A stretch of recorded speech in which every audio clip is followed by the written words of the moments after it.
In 2017, Kawasaki introduces their brand new, completely different new motorcycle, the Kawasaki Vulcan S 650 Cafe.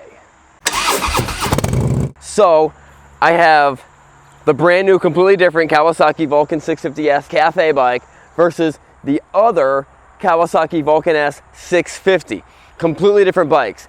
This one has one different type of tire. That one's got a the exact same tire. All right, you know what? Forget about it. They're the exact same bike.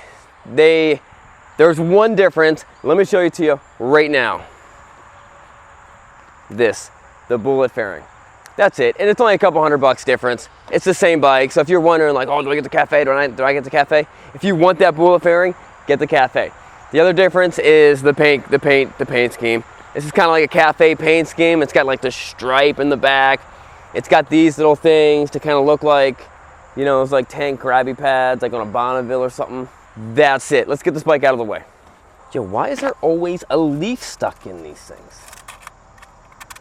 So you guys have seen me take up this bike against a CVO Road King, against a brand new Street Glide, against the 2.3 liter Triumph Rocket, and this thing always comes out on top. It's a very awesome bike. It's also a bike that's great for entry-level riders. Now, the interesting thing about this bike is they didn't create a whole new motor just for the 650 Vulcan S.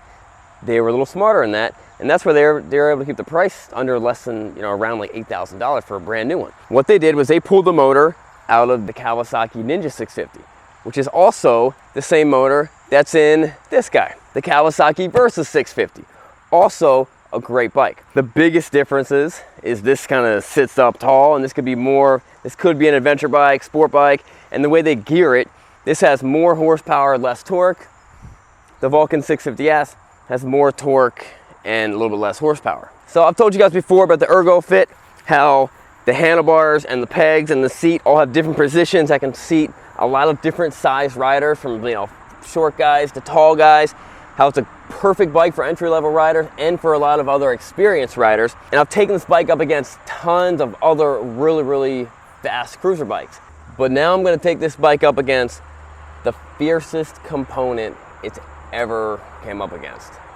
That's the clock. I'm gonna see if I can do a 0 to 60 time in less than 3 seconds on this bike. Let's go take it for a spin.